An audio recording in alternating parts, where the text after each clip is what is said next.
Hey everybody, let me give you a quick update. It's Monday, this last Friday.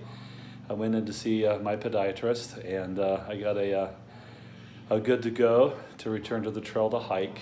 He did say, now however, caution, you've injured that Achilles, so it's more susceptible to rupture, so be very careful. Definitely no on the zero drop shoes, so sorry Ultra Lone Peaks, you're out of the game. I talked to him a little bit about trail runners versus boots, and he said honestly, as far as twisting your ankle goes, boots are not going to offer you any more protection than a trail runner. And in fact, that's when I hurt my Achilles tendon. I was wearing my Loas, so I had boots on. So that did not necessarily protect me. So now I've got a decision of what to do. When I went out and hiked on the Florida Trail this last week for a couple of days, I wore my La Sportiva Wildcats. Since I hiked the 4 days with them last year, and this is a new pair, my feet have grown a little bit, and apparently in my 13 and a halves. This is crazy. For a long time in my life, I was 11 and a half, sometimes a 12. With age, I was at 12 and wearing 12 and a halves.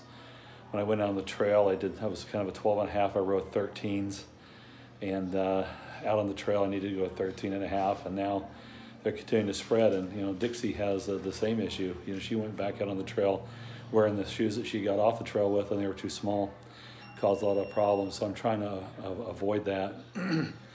So I got some decisions to make. When I wore the La Sportiva Wildcats, they were okay.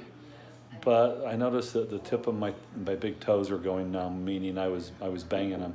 So if I'm kind of banging them a little bit on the Florida Trail where it's pretty flat, I'm gonna have problems in the hills. So I've got to go to a 14, which means La Sportiva loses because they don't make 14s. They stop at 13 and a half. So looking at oboes right now, I have a pair of oboes that are the low top hiking shoes that I've been kind of playing around with, looking at maybe the boots again.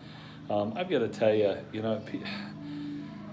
the advantage of trail runners that are non-Gore-Tex that can air out fast, that's great, but they also get wet faster too. I noticed the 4 days in New York, every time I stepped on a little bit of a boggy ground, the water would seep in and get my socks wet.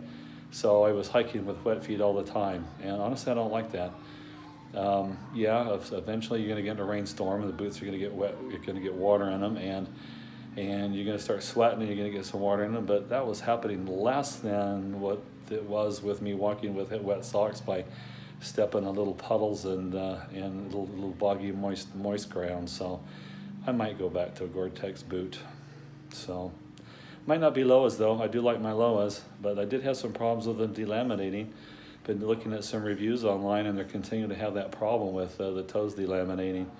And I do remember that happening pretty quickly last year, and was a little disappointed. So I'm looking at a pair of oboes. If any of you have any considerations and some thoughts for me along those lines, those that have used oboes, please give me a shout out and let me know. If you feel like you want to do it offline, then go to bigbirdhikes@gmail.com and give me some input. I'd appreciate it. Anyway, that's my medical update. Looking at sometime on or about the 1st of May. I haven't nailed down the exact date yet. I've got some stuff happening right at the end of April that may prevent me from being up there on the 1st, but I should get up there pretty close to it. So, all right. Thanks, everybody. See you later from Florida. Goodbye.